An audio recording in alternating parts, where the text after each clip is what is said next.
Virtual reality is one of the coolest technologies out right now. There's a whole industry out there making hardware and games, and it's great. But it's still not as cool as they make it look on screen.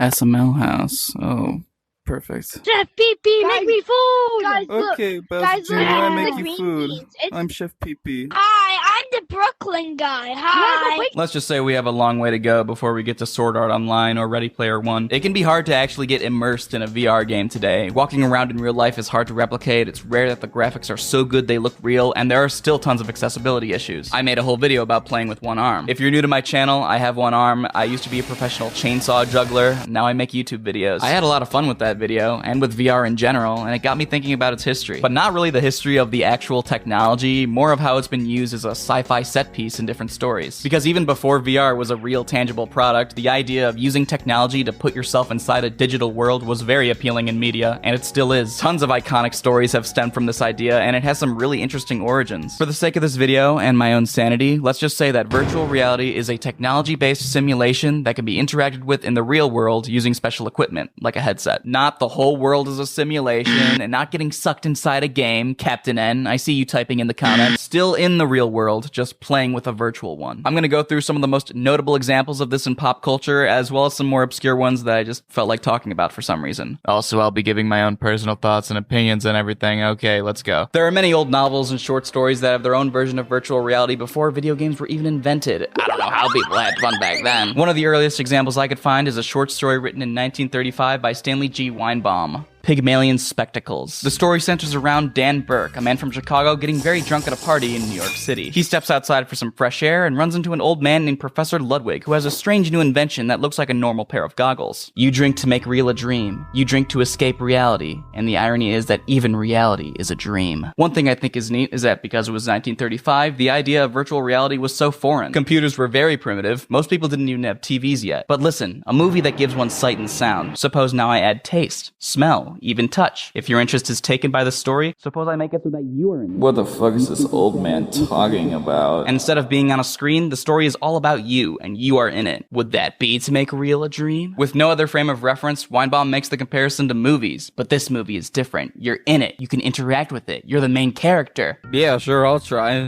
Fuck it. So Dan straps on the goggles, Professor Ludwig pours this liquid with light-sensitive chromates into the eyepieces, and he's transported into the world of this immersive movie. Welcome to Paracosma, a magical land where everyone is happy and nobody can die. Paradise, utopia, an oasis, so to speak. Dan meets Galatea, a beautiful woman who shows him around. They yap for a while, Dan learns how awesome Paracosma is, Galatea learns how not awesome Chicago is, and Dan immediately falls in love. I love you, Galatea, he said.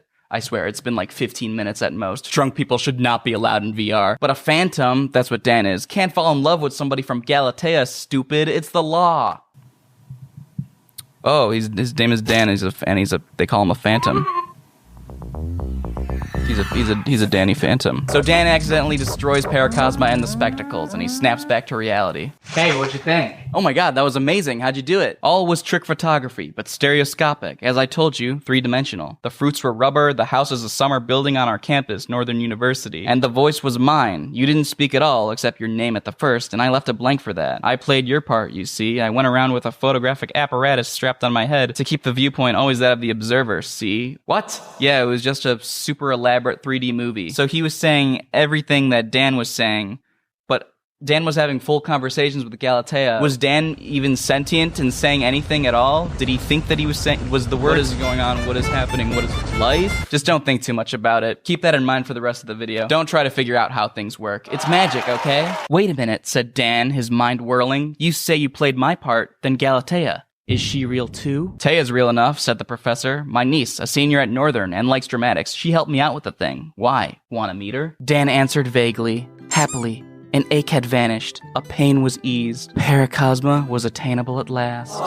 That was the earliest example in fiction that I could find that distinctly uses the virtual reality set piece. It's an okay story, but I imagine it must have been groundbreaking at the time. The idea of goggles that can simulate senses, thus making you feel like you're in a different world while still being in the real world, was very unique. There's also a little bit of romance, which shows up in a lot of virtual reality stories. It's almost a trope at this point. So I guess it's been here since the beginning. As time went on, there were more stories here and there with similar concepts. concepts. There was the Velt by Ray Bradbury, which had a whole room capable of creating simulations, kind of like the holodeck in Star Trek, which we'll get to. Dreaming is a Private Thing by Isaac Asimov is also kind of like virtual reality. It's about a whole industry of selling dreams for entertainment. But then we get to the 60s. Computers were becoming way more advanced, allowing people to do what was thought to be impossible before. This led to many revelations in the science fiction genre. In 1964, a novel called Simulacron 3 was written by Daniel F. Kaluuya. It's about an expertly crafted, full-scale environment simulation developed by scientists for the purpose of market research. Opinion polls were just slow, I guess, so this company created a virtual city of 10,000 people to gauge their reactions to different stimuli. Tomodachi life, basically. The simulation is so good that the NPCs in it think they're real, and it turns out the real world is also a simulation. How about that? Damn.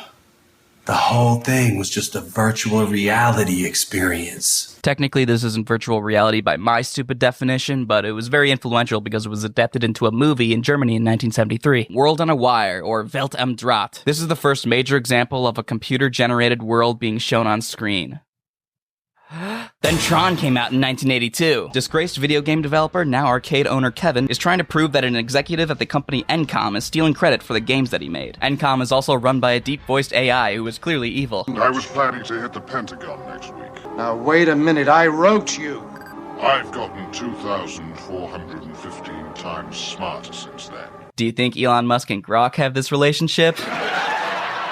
While trying to break in and access the company's system, the AI zaps Kevin and now he's in the grid. Wow, holy shit, this computer system is just like a video game. These visuals have aged so well. But it was super revolutionary for the time. People were not used to seeing 3D animation on screen yet, and it didn't even have Jared Leto in it, like in the new one. Its experimental style and connection to video games inspired a lot more to come. Hi. Let me introduce you to computer scientist Jarin Lanier. Look at this guy. He worked for Atari, but left in 1985 and founded VPL Research, where he made and sold some of the first virtual reality products, like the Data Glove, which Mattel licensed and made the Power Glove. Shame. There was also the Data Suit and the iPhone. He saw VR as a new form of communication and creativity. He was also fascinated with how you could adapt to being in a different body in a virtual world. He did experiments where people would play as an avatar with an extra limb or a tail or just a lobster to see how the brain could adapt. This is the fellow who coined the term virtual reality in 1987. I'm gonna be all up in those feet. And then VPL Research went bankrupt in 1990, but also in 1987 we got Star Trek The Next Generation, which first introduced the holodeck. Full disclosure, guys, I'm not a Star Trek fan. I like it, don't get me wrong, but I'm definitely not a Trekkie. Star Trek fans, please don't hurt me. Something similar to the holodeck was in one episode of the animated series, but The Next Generation is where it became fully realized and became a staple of the franchise. Instead of a headset, like most of the examples I'll be talking about, the holodeck is a whole room that uses projections, holograms, and force fields to create a simulation that feels real. And any simulation that you want. I've instructed the computer to give us a Sherlock Holmes type problem, but not one written specifically by Sir Arthur Conan Doyle. People use the holodeck for training, but mostly just for fun. It was in the pilot episode for The Next Generation, but the first episode to really show it off was Season 1, Episode 12, The Big Goodbye, where Captain Jean-Luc Picard pretends to be his favorite fictional detective, Dixon Hill. In other episodes, Worf and his son pretend to be cowboys, and Data pretends to be Sherlock Holmes. Everything is run by the ship's insanely good computer, which is able to render all these environments super realistically, with NPCs that are so good they think they're real people, which can lead to some super interesting moments. I have to go. Tell me something, Dix. When you're gone, will this world still exist? Will my wife and kids still be waiting for me at home? I honestly don't know. The holodeck is also super dangerous for various reasons. For starters, addiction is a serious problem, but whatever. Shut up, Mom. I'm in my holodeck gaming. But also, the computer is able to render weapons so well that they can actually kill you. There are safety protocols on by default, but they don't seem to work very well. They frequently glitch or get overridden. It's also possible to get stuck in the holodeck. Computer freeze program. Hey, computer freeze program.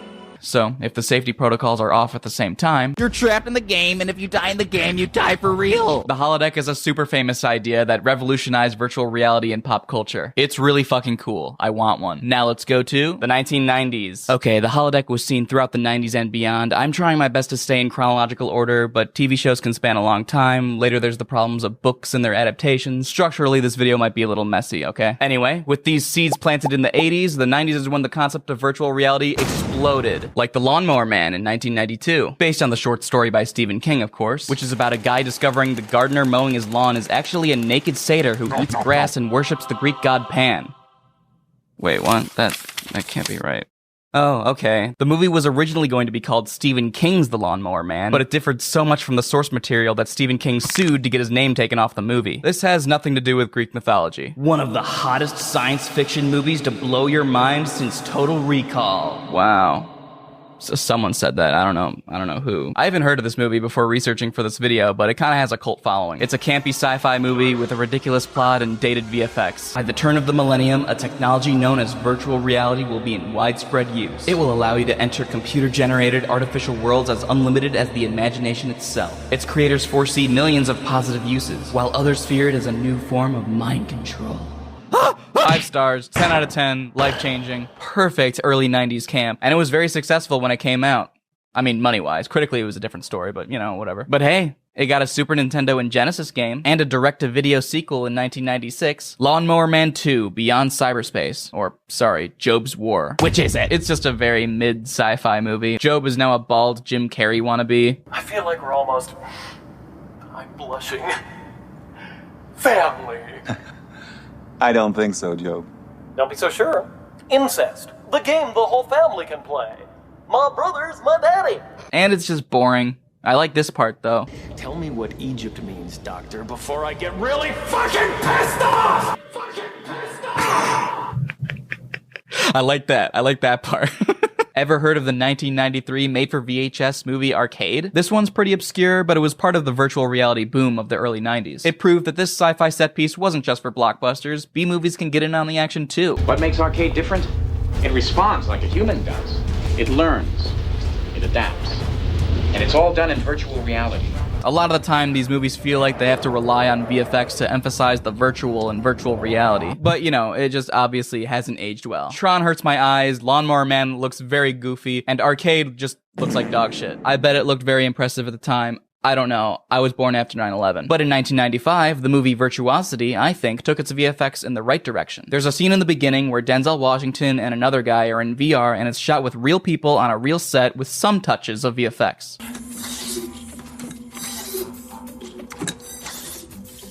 But because they don't rely on it, it feels more stylistic and cool. You're absolutely right.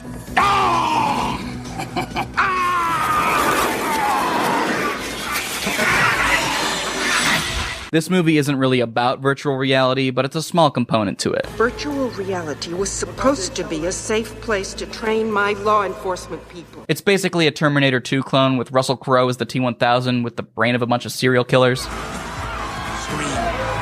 Come on, scream. Scream louder. It's not bad, though. I liked it. I recommend it if you want some fun sci-fi action. There was also Existence, directed by David Cronenberg in 1999. Yes, that is how you pronounce it. Existence. In this movie, to play virtual reality, you need to have a bioport installed on you, then have the game fuck it. See? You're humming along already. And this game also doesn't really look fun. Have you ever wanted to be an employee at a fish packing company who enjoys shooting waitstaff for no reason? Maybe you do, I don't know. I don't know your personal life, but is it worth getting a second butthole installed on you? Oh yeah, The Matrix, also 1999.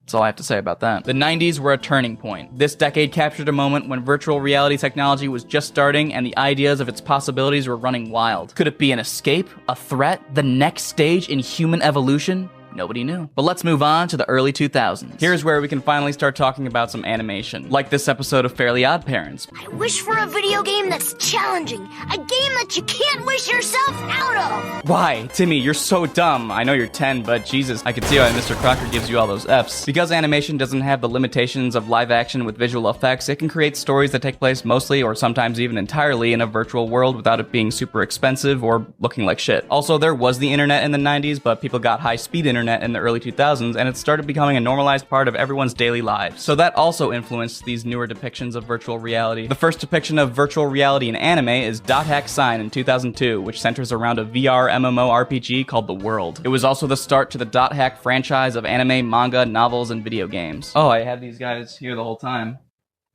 The fuck? Do you guys know what this is from? Alright, let's talk about it.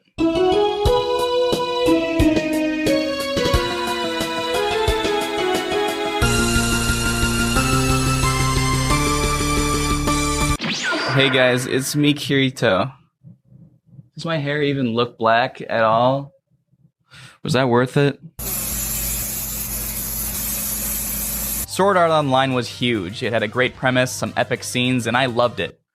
When I was 12. This is the first anime I've ever seen, and watching it 10 years later, I kept thinking, oh yeah, of course 12-year-old me liked this, of course. He's a cool gamer boy, he dual-wields swords, he gets a cool gamer girlfriend. Yes, I like this, yes. This is old news at this point, but this show is not very good. It's downright awful at times, and there's so much shit that I overlooked as an impressionable kid. So the anime is based on a light novel written by Reki Kawahara. He was originally writing volume 1 for a contest, but it exceeded the maximum word count, so instead of trimming it down a bit, he just said fuck it and put it on his website. It's the distant future 2022. The virtual reality system around the block is the Nerve Gear. You strap it to your head, it somehow connects to your brain, and it puts your whole body to sleep, and the game you're playing is almost like a dream that the Nerve Gear puts you through. And the only launch title is a kick-ass MMORPG called Sword Art Online. Rated everyone 10 and up. Kirito is a 16-year-old gamer who was actually a beta tester for SAO, so he's way more familiar with the game than his peers. He's hanging out with some jabroni named Klein when they realize that something in the game is missing. Huh? Where'd the logout button go? It should be there. Nope, it's not there. Then every player gets teleported to the plaza where the creator of the game, Akihiko Kayaba, tells them the deal. You cannot log yourselves out of SAO. If your HP drops to 0, your avatar will be deleted from the system, and the Nerve Gear will simultaneously destroy your brain.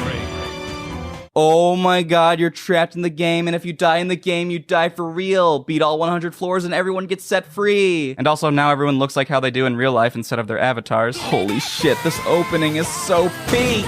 By the way, if I was playing this game and my avatar was a cool two-armed swordsman and I went back to having one arm, I'd be so fucking pissed off! As it continues, Kirito meets Asuna, another solo player, and they fight the first floor boss together, and she's cool. Skipping ahead a bit, Asuna is now a badass swordswoman, I don't know, in the huge guild, the Knights of the Blood Oath, and she's working hard to clear the floor so that everyone can go back to the real world. Wow, Kirito just killed a rare rabbit, but only Asuna has the cooking stats to make something good with it, so he lets her cook it in exchange for giving her half the meat. Then we have one of the most iconic boob grab scenes in all of anime. What is this thing? Squishy. Anyway, Kirito and Asuna fight another boss together. Kirito dual wields. Oh my god, he's so cool, man. They call him the Black Swordsman. No, not that one. Who do you guys think would win in a fight? Guts or this 16-year-old gamer?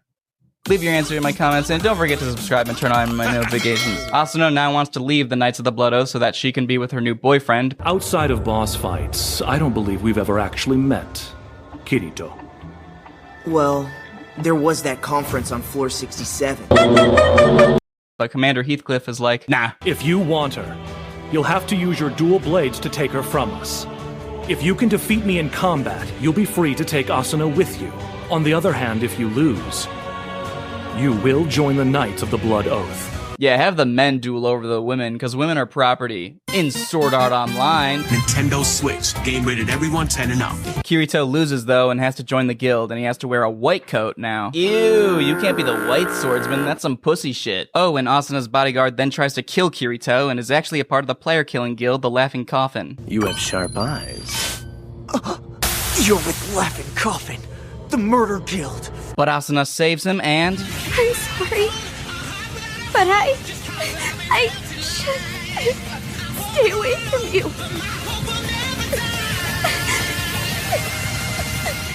For your sake. Oh my god! Oh my fucking god! Asuna and Kirito move into a house together, and it's cute. But then they decide it's time to go back to fighting. But Kirito realizes something. There's nothing more boring than watching someone else play an RPG. Is there, Akihiko Kayaba?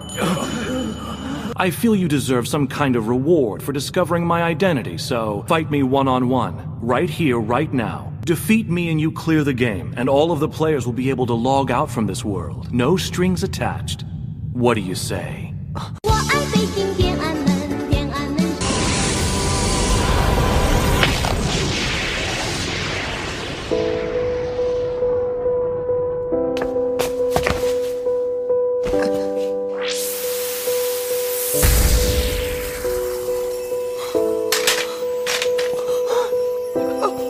It's fine, she doesn't actually die.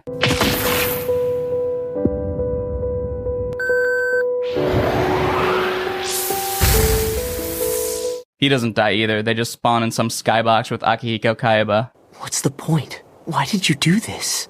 That's a good question. It's been so long, I've forgotten the reason. Cool, great man. Why did you build a super complex virtual world to trap and kill people inside of it? I don't know. What the fuck? Am I going to jail? What? Fuck that. I'm gonna fry my brain and transfer my consciousness to a digital world. Yes! Lawnmower Man is my favorite movie. Then everybody gets set free from the game. Except for Asuna, and she's still stuck in her nerd gear. And that was the first arc of Sword Art Online. Not perfect, but I wouldn't say it's horrendous. I like the idea of the nerve gear trapping thousands of people in the game. I like the sword fights. I like the romance. We're almost there. The place the rumor mentions? About a week ago.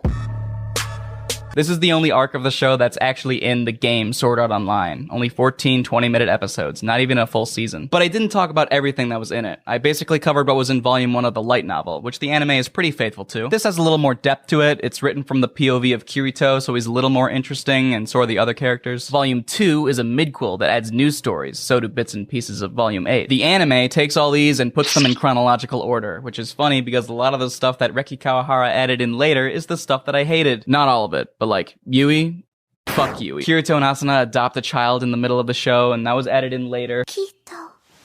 That's okay. Maybe it's a little hard. How about you call me whatever's easier for you? Daddy. No. Just not that, though. But also, whenever Kirito hangs out with a girl that isn't Asuna, and they always have a huge crush on him. Don't freak out!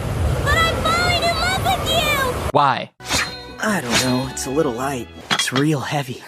It's a good sword. Such a weak weapon. Too light.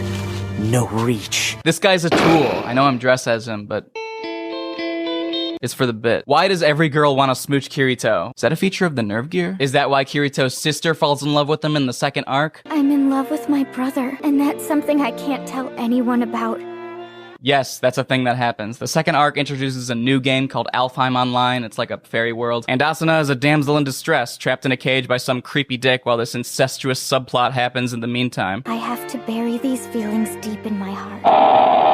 I hate this arc so much, I'm just gonna skip it. Kirito saves Asuna, yay! Then the third arc introduces Gun Gale Online, which is created by an American company, and it's the only game where your in-game credits can be exchanged for real money. So CSGO, basically. Great. You just know the player base of this game is insufferable. Watch me clear this biatch and nothing flat. Jackpot's yours. Yeah, you know it.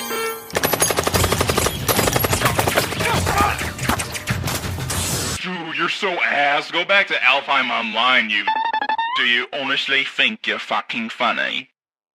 Really? Kirito is sent by this FBI guy to figure out how this guy Death Gun is killing people in real life after shooting them in the game. His avatar also looks like a girl in this game, which seems like an odd choice until we get to this scene.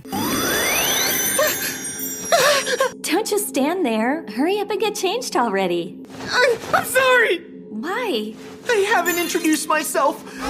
This is who I really am. Male? Why you? Awesome, now I get it. This is Sinon, by the way, and I think she's a very interesting character in her own right. She has PTSD related to guns, and she plays the game to help feel like she has more control. It's cool, it's creative, I like it. But after joining this competitive battle royale match together, she just had to fall for Kirito. Can I borrow your lap for a sec?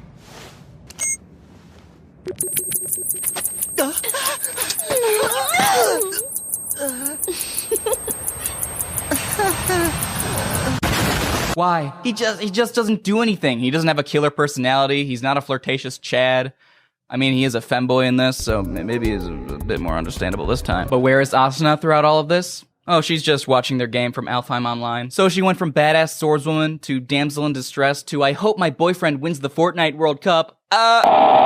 She's featured more in the next arc, but it's just boring. I'm sorry. It's all in Alfheim Online. There's a girl with AIDS. I don't know. I'm so tired. This is where I stopped watching as a kid, which is a shame because I just watched the movie, Ordinal Scale, and I actually really liked it. It's at least far better than the show has been up to that point. Well, I love this thing. It's super convenient. It lets you watch TV anywhere. It's easier to navigate than a smartphone, and the weather report's a lifesaver. Best of all, we can talk to Yui whenever we want. Ew! It introduces the Augma, a new augmented reality system with a new MMO alongside it called Ordinal Scale, which transforms everything around you to fit the game world, like a far more complex Pokemon Go. You actually have to go outside and touch grass to play it, which Kirito hates. I gotta admit, you can do a lot of cool stuff with this gadget. Still, I think full dives are more my thing. I went outside once, the graphics were terrible. But there's something sinister going on about the development of this game. If I could acquire the memories of her from the other SAO players and find a way to combine them, it could give my daughter new life. I like it. If you missed the good parts of SAO that were lost in other arcs, I recommend it. There's also a newer SAO anime called Alicization, and people seem to like it. Many say that it's a huge improvement over certain arcs of the anime. I personally didn't see it, but my friend Joshua, who has seen way more anime than me, has. He says, and I quote, "I mean, I think SAO is slop, but for SAO standards, it's like fine slop." There's also a spin-off anime about Gun Gale Online that I haven't seen, and Joshua actually thinks that it's the best SAO series there is, and it's the only one without Kirito. Hear that, buddy? I just don't need you anymore. Or what's that Toy Story thing? I don't want to play with you anymore. But there are many other virtual reality anime, manga, and light novel series, which is actually a subgenre of isekai, which is a story where the main character is transported to a new fantastical world. In Log Horizon, characters are transported into a world that's a lot like their popular video game Elder Tale. But there's no virtual reality. Elder Tale is a PC game that, for unclear reasons, players just wake up inside of. But there is an Overlord, where people get a brain augmentation to play the full-dive MMORPG called Yggdrasil. Kinda like the Nerve Gear, but there's nanomachines so your brain can function as a computer. When the game was scheduled to shut down, the main character Momonga stayed in his guild base to see it through. Well, it was fun. In fact, it was a blast.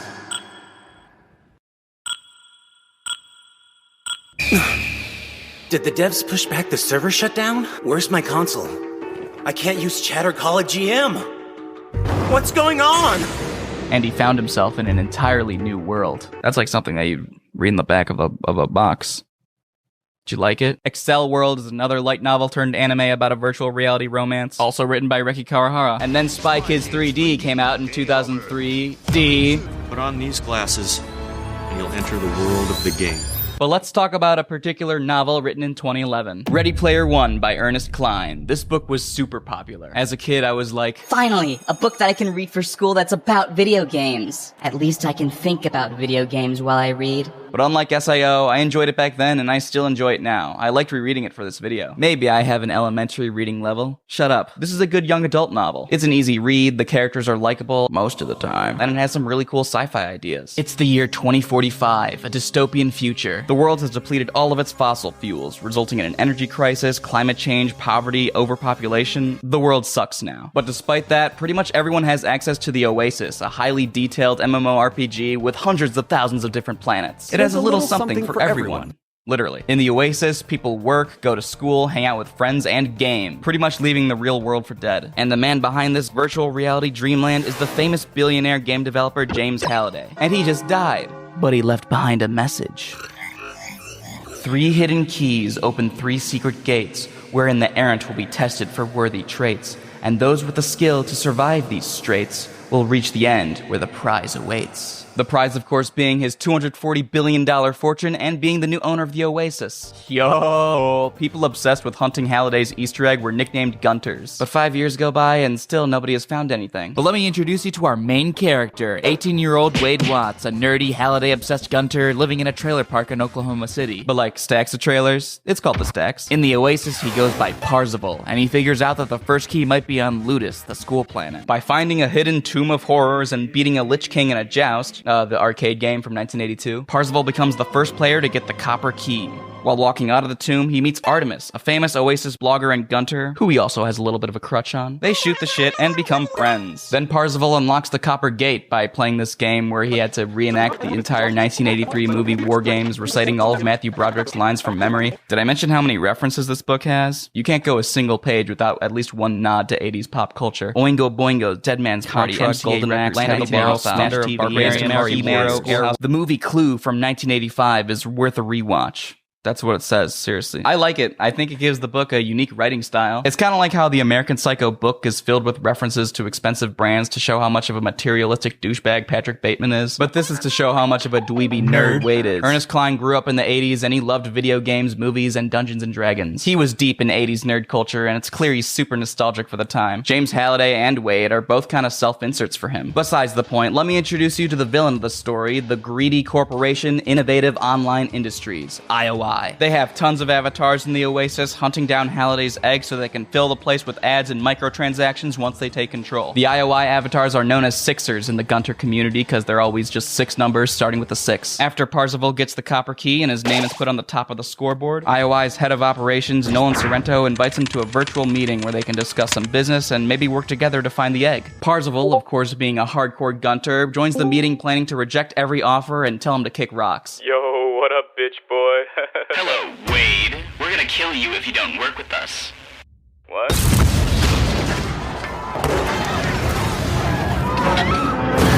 This really shows IOI's power. They won't stop at anything to find the egg. So Parzival meets up in the Oasis with the rest of the players in the scoreboard. Oh yeah, at this point, a couple other players got the first key and unlocked the first gate. His BFF H, Artemis, and a couple of Japanese brothers named Daito and Shoto. Together, they're the High Five. And everyone starts freaking out about how serious the competition has become. Afterwards, using money from the Oasis and endorsement deals that he got since becoming famous, Wade takes a bus to Columbus, Ohio, changes his name, and starts renting a tiny apartment. Then we get to chapter 17, which is solely a text chat between Parzival and Artemis. It's supposed to be a pivotal moment where fireworks start and they realize they like each other, but it's just bad. I'm using a Kane's receipt as a bookmark. I realize that's very hard to write flirtatious dialogue that doesn't make you want to throw up, but just listen to this. So you're telling me definitively that you were a female IRL?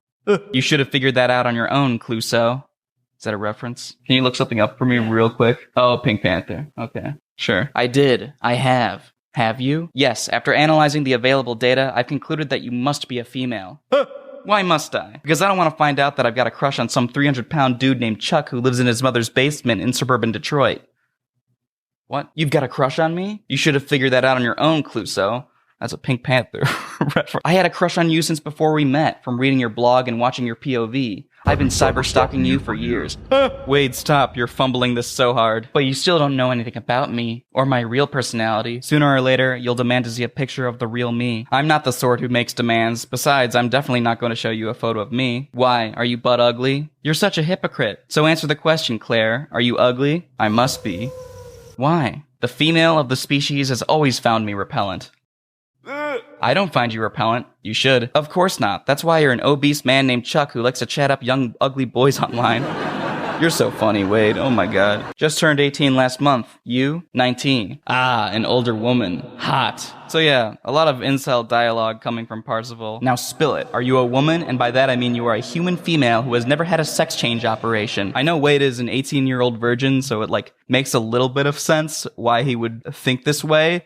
But it doesn't make sense that Artemis would be putting up with it. The female of the species has always found me repellent. I don't find you repellent. Shut the fuck up. Somehow Artemis doesn't immediately block Parzival after this conversation. In fact, they go on a date. They see Rocky Horror Picture Show together and Artemis kisses him. Virtually. It's not in the nerve gear, so they don't feel anything, but it's still good. And then they go to a party together, hosted by co-creator of the Oasis, Ogden Morrow, where Parzival can continue to be a creep. He confesses his love to Artemis on the dance floor, or I guess the dance air, but she's not having it. She's all like, oh, you don't love me, you love my avatar, I'm not this hot IRL. IRL means in real life, that's gamer speak. But he says, I don't care, Artemis, I'm attracted to your mind. I think we should take a break, stop spending so much time together. I felt like I'd been punched in the throat. Are you breaking up with me? No, Z, she said firmly. I am not breaking up with you. That would be impossible because we are not together.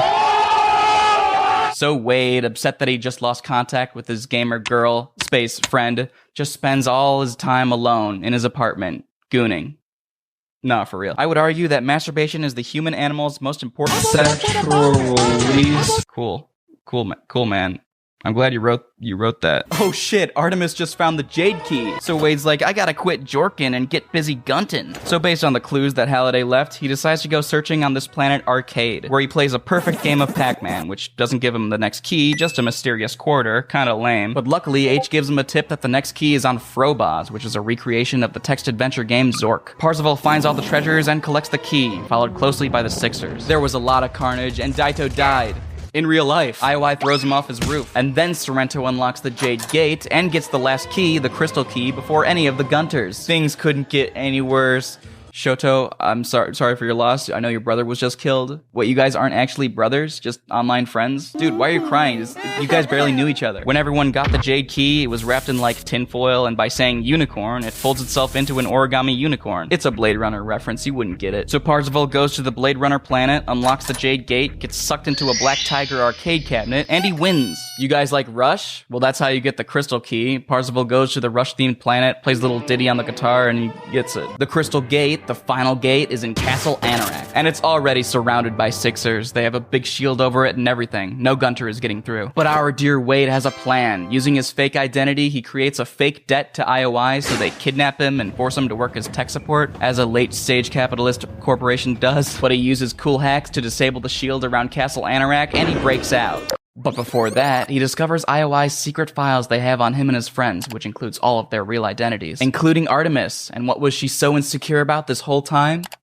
She has a birthmark. Just a birthmark on her face. Other than that, she looks identical to her avatar. Lame, lame, lame, lame, lame! They should have made her disabled. Or a man, that would have been juicy. They should have actually made her a 300-pound dude named Chuck who lives in her mother's basement in suburban Detroit. But anyway, Wade quickly runs to an Oasis parlor and makes a video convincing all the Gunters to fight the army of Sixers at Castle Anorak. And remember Ogden Morrow? Well, he flies the rest of the High Five, or I guess the High Four at this point, to his mansion so they can fight this final battle together and safely. But this means they have to meet in real life. H, the whitest, most masculine guy there is, picks up Wade and turns out to be a black woman. Nice! Then they all get to the mansion, put on their visors, and game like there's no tomorrow. There's a huge battle. Parzival kills Sorrento. Shoto dies. Not in real life this time. It's okay. So Parzival, Artemis, and H find their way to the Crystal Gate, which says charity, hope, and faith above it. Oh, if you say it backwards, faith and hope and charity, the heart and the brain and the body, it's 3, it's a magic number. Schoolhouse Rock! Let's use the power of friendship to unlock this gate together! The fuck? Someone just used the Cataclysm, which kills everyone in the sector. But wait.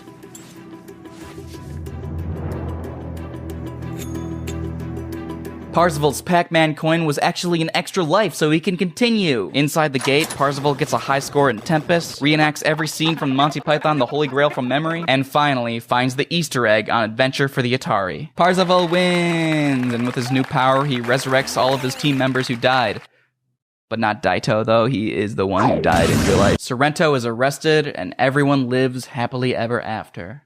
Until a new headset comes out and an evil AI Halliday traps everyone in the game. Whatever, this book doesn't exist. People say it's a shameless cash grab because the movie came out 2 years prior. This is one of the first promotional posters for it. Jesus Christ, Wade, your leg. See a fucking doctor. But hey, directed by Steven Spielberg, that's like perfect. Oh, you know what? I agree with this. This movie turned a pretty good book into a 7 out of 10 sci-fi movie, which there are worse ways to adapt a book. I did use some footage from the movie while talking about the book, but still, the book is very different. But before I absolutely destroy this movie, let me tell you some things that I liked. Visually, I think the movie can be pretty sick. I generally think they rendered the Oasis really well. I like the way the environments look. The UI looks neat. I like that avatars bleed coins when they're damaged. And they do a good job of making the Oasis look like a game that you'd actually want to play. Minecraft World, take my money right now. Also, I think most of the casting is pretty good. They really captured Halliday's awkward nerd vibe with Mark Rylance, and Ben Mendelsohn did a great job as Nolan Sorrento. Speaking of Sorrento, the movie changed a lot, but my favorite thing that they pulled right from the book was the virtual meeting between him and Parzival, followed by Wade's stack blowing up. Because if anyone's gonna win this competition, it's me. Wow. You really switched gears there. From fairly reasonable to maniacal overlord. We should be grateful, Wade. Yeah, that's right, I know who you are. Wade Owen Watts. It was pretty faithful to the book, and I think it totally benefited from being shown on screen. I also like that instead of Wade getting kidnapped by IOI, then using cool hacks to turn off the shield, it's Artemis. They just put a force field around Anorak's castle, and the only way to take it down is from the inside.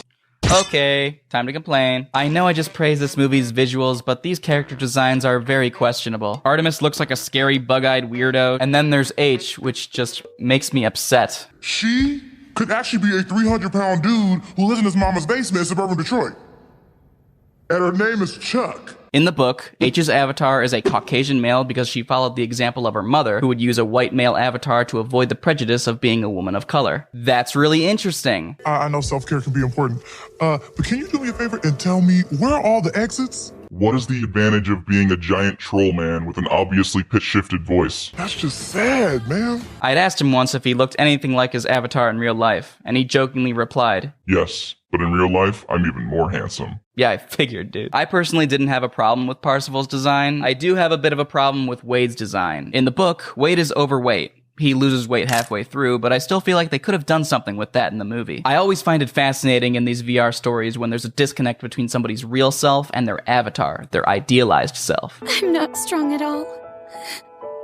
In that world, I was a warrior. But here... Lightning Flash Asuna of the Knights of the Blood Oath is gone. But no, they just cast a hot guy and gave him glasses. He's such a nerd, guys. I see right through you, Spielberg. You can't trick me. Also, the whole movie takes place in Columbus, and all of the characters conveniently live there. In the book, the Stacks are in Oklahoma City, Artemis is from Canada, Age is from Atlanta, and Daito and Shoto are from Japan. They all meet for the first time when Ogden Morrow flies them all out to his mansion. But in the movie, Wade meets Artemis in real life right after his stack blows up, and later H, Daito, who doesn't die, and Shoto, or just Sho in the movie for some reason. Is that Daito?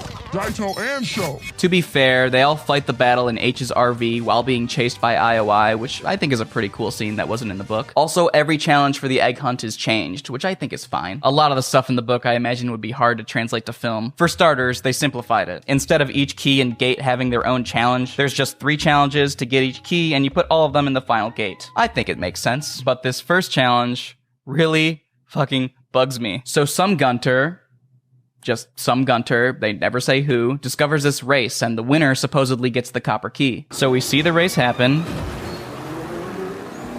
and there's no music, so it's just kind of awkward. I feel like this would be the perfect scene to put some peppy 80s song, but I digress. The movie also added this Halliday Museum place in the Oasis, so Wade goes there and watches him say, "Why can't we go backwards for once?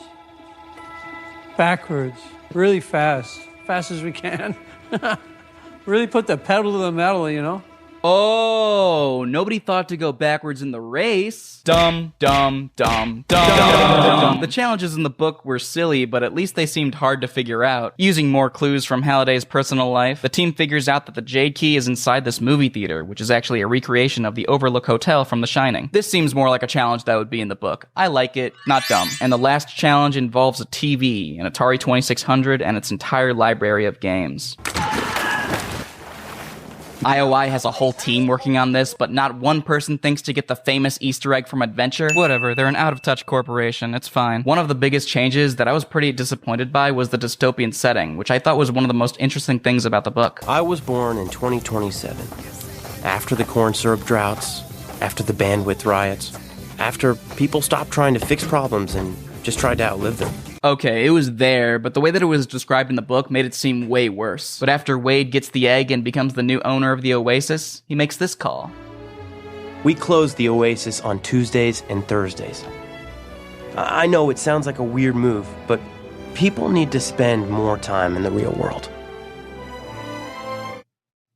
What the hell, dude? Not everyone's a billionaire, Wade. Not everyone has a gamer girlfriend, Wade. Obviously, the book is better than the movie. I mean, Wade doesn't even ramble for 10 minutes about masturbation in this. Can you even call it an adaptation? At the end of the day, it's fun, but I think it sanded off a lot of the edges that made the book so distinct. It's a very Hollywood blockbuster version of the story. But it introduced the story to a bigger audience. If nothing else, it shows how huge the idea of virtual reality has become in pop culture. People have always been fascinated with stepping into another world, and that's why I think virtual reality can be such a powerful storytelling tool. It's not just a neat sci-fi gizmo, it can tell deep narratives about escapism, or becoming someone you're not, or meeting the love of your life. If I were to pick out my favorites, I would say the holodeck episodes of Star Trek, most of the Ready Player One book, and Lawnmower Man. I know that there's many examples that I missed or could have gone into way further detail with, so let me know in the comments what your favorite virtual reality story is. Thanks for sticking around. Bye!